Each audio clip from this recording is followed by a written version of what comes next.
Et on se retrouve donc pour cette revue de presse de l'économie.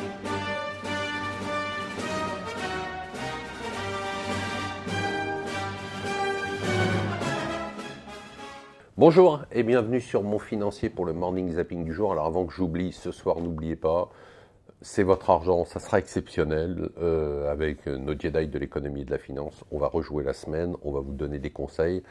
Et c'est de plus en plus, j'avoue, l'émission gagne en profondeur, en puissance, semaine après semaine, parce que le niveau des intervenants remonte de plus en plus.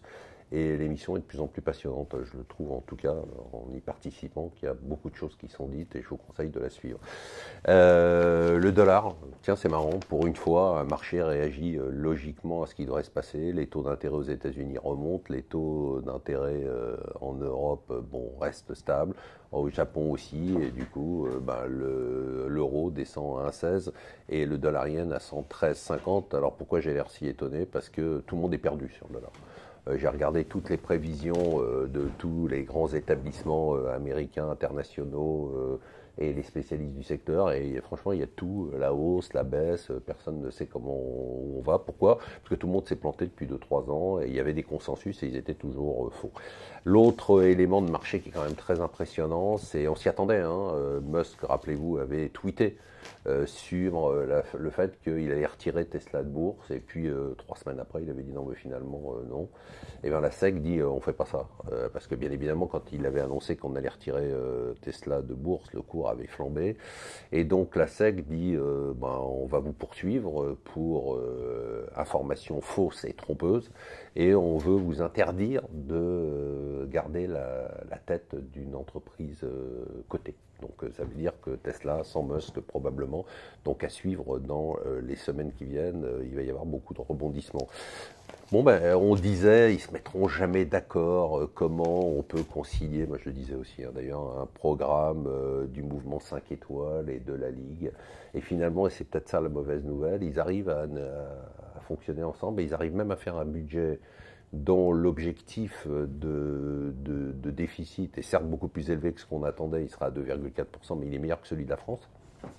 Ils disent d'ailleurs, si Macron a monté son déficit à 2,8%, nous on peut bien le monter à 2,4%, puisque c'était prévu de le faire à 1,6% avant. L'autre élément qui est très intéressant, c'est qu'ils ont chacun pu se servir de ce budget pour aller au bout de leurs promesses électorales. Donc il va y avoir ce revenu citoyen minimum, pour l'instant pour un nombre limité d'Italiens, mais ça y est, ils le mettent en place. C'est une sorte de revenu universel. Ils reviennent en arrière sur l'âge de la retraite, donc toutes leurs promesses, ils les tiennent. Et ça, c'est plutôt inquiétant, ça veut dire qu'ils sont là peut-être pour durer. À 8h45, donc dans quelques minutes, on va avoir la dette pour l'INSEE, les statistiques au 30 juin 2018. On va être autour ou au-dessus des 100%, et pour les échos, c'est un énorme danger pour nous aussi. Une étude de l'OFCE qui confirme ce qu'on vous dit depuis des semaines, c'est-à-dire que les retraités sont vraiment dans le viseur du gouvernement Macron. 80% des retraités vont perdre en pouvoir d'achat d'ici 2020. C'est quand même extrêmement brutal. Et c'est surtout la seule catégorie de la population française qui est touchée de plein fouet.